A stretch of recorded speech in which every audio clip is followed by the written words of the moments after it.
नमस्कार, मैं विवेकानंद और आप देख रहे हैं news for nation. Nitish cabinet के मंत्रियों का शपथ ग्रहण कल यानी कि मंगलवार को होना है। राजभवन में राज्यपाल फागू चौहान मंत्रियों को शपथ दिलाएंगे। तेजस्वी यादव और मुख्यमंत्री नीतीश कुमार आज शाम राज्यपाल से मुलाकात करेंगे और उन्हें मंत्रियों की सूची देंगे। लेकिन जो खबर अंदर खाने से निकल करके सामने आ रही है वो महागठबंधन की सेहत के लिए अच्छी नहीं है, क्योंकि कांग्रेस के जिस 7 दलों को मिलाकर के महागठबंधन एक बार फिर से बिहार में बना, उसमें कांग्रेस जिसके पास 19 विधायक हैं उसके घर में ही सिर फुटबॉल की स्थिति है। 2 सीटों पर समझौता यानी कि केवल 2 मंत्री पद मिलने से कांग्रेस के नेता काफी आहत हैं और कहा जा रहा है कि अंदर खाने काफी खींचतान चल रही है। प्रदेश के प्रभारी भक्त चरण दास सवालों के घेरे में हैं, वे कटघरे में हैं। पार्टी के नेता उन पर आरोप लगा रहे हैं कि सिर्फ 2 सीटों पर इन्होंने समझौता कर लिया है। हालांकि भक्त चरण दास की तरफ से कहा जा रहा है कि इस बार 2 मंत्री शपथ लेंगे और एक कोटा जो रहेगा वो खाली रहेगा। आने वाले दिनों में उस पर कांग्रेस के जो विधायक हैं उनका शपथ ग्रहण होगा, वे मंत्री बनाए जा सकते हैं। लेकिन वर्तमान जो कैबिनेट का विस्तार हो रहा है, जो शपथ ग्रहण है, उसमें कांग्रेस के सिर्फ और सिर्फ 2 विधायक मंत्री बनेंगे। इसकी पुष्टि प्रभारी की तरफ से जो भक्त चरण दास है उनकी तरफ से कर दी गई है। इसी को लेकर के कांग्रेस के अंदर भारी बवाल है।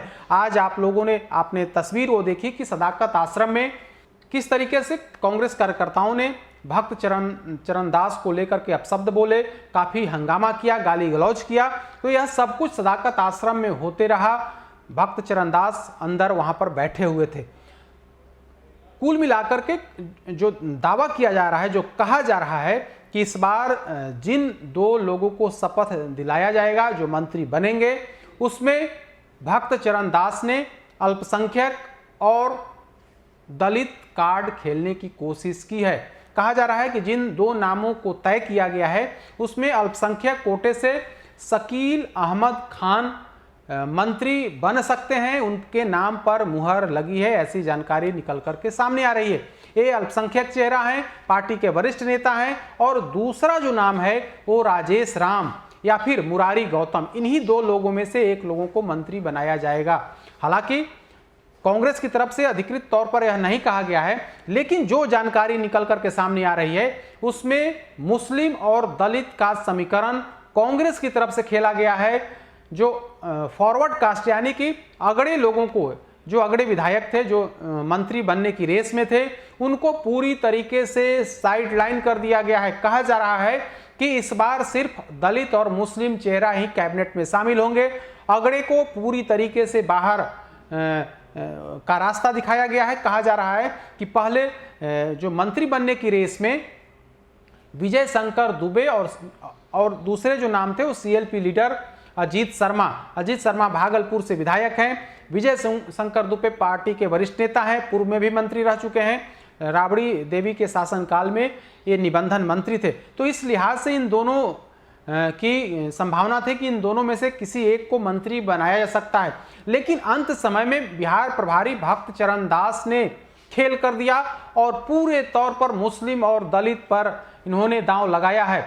पार्टी के एक वरिष्ठ विधायक से जब आज बात हो रही थी, उन्होंने साफ तौर पर कहा कि भक्त चरण दास ने हम लोगों को साइड करके अपने अनुसार तेजस्वी यादव से बात कर ली है और तेजस्वी यादव ने सिर्फ 2 लोगों को मंत्री में शामिल कराने की बात करी और उसे हमारे जो नेता हैं यानी कि बिहार कांग्रेस के जो प्रभारी हैं उन लोगों ने उसे स्वीकार कर लिया। यानी कि तेजस्वी यादव के सामने भक्त चरण दास ने सरेंडर कर दिया।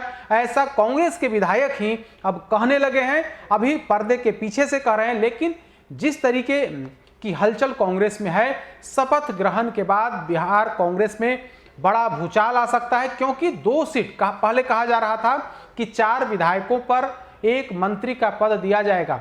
उस लिहाज से कहा जा रहा था कि कांग्रेस के पास 19 विधायक हैं, ऐसे में कम से कम 4 मंत्री का पद कांग्रेस पार्टी को मिलने का अनुमान था। लेकिन 2 मंत्री पद अभी मिल रहे हैं, जबकि कहा जा रहा है कि 1 वेटिंग में है, यानी कि आगे आने वाले दिनों में वो सीट को भरी जाएगी। तो 2 सीट मिलने पर उसमें भी सिर्फ मुस्लिम और दलित को आगे किया जा रहा है। मुस्लिम और दलित समीकरण के सहारे बिहार की राजनीति को साधने की कोशिश कांग्रेस की तरफ से की जा रही है। अगड़ी राजनीति को अभी दरकिनार कर दिया गया है, यानी कि नीतीश कैबिनेट में कांग्रेस कोटे से एक भी दलित विधायक शामिल नहीं होंगे, मंत्री वे नहीं बनेंगे। इसको लेकर कांग्रेस के अंदर भूचाल है। तो कांग्रेस के अंदर की खबर यही है कि शकील अहमद खान या मुरारी गौतम और राजेश राम में से कोई एक मंत्री बनेंगे। कल नीतीश कैबिनेट का विस्तार है, शपथ ग्रहण है। राजभवन में तमाम मंत्रियों को पद और गोपनीयता की शपथ दिलाई जाएगी। लेकिन उसके पहले कांग्रेस के अंदर घमासान है। ठीकरा बिहार कांग्रेस के प्रभारी भक्त चरण दास पर फोड़ा जा रहा है और पार्टी के अंदर भारी असंतोष है, विधायकों में असंतोष है और कहा जा रहा है कि अगर यह रणनीति रही तो आखिर हम भारतीय जनता पार्टी को बिहार में कैसे रोकेंगे। भारतीय जनता पार्टी न सिर्फ अगड़ा की राजनीति करती है बल्कि दलित और अति पिछड़ा की राजनीति करती है। वैसे में कांग्रेस ने पूरे तरीके से अगड़ी जाति को दरकिनार कर करके अल्पसंख्यक और दलित पर दांव लगाया है। तो ऐसे में आने वाले दिनों में हमें यह कहा जा सकता है कि कांग्रेस में और भूचाल देखने को मिलेगा। अधिक अपडेट्स के लिए देखते रहिए न्यूज़4नेशन। नमस्कार।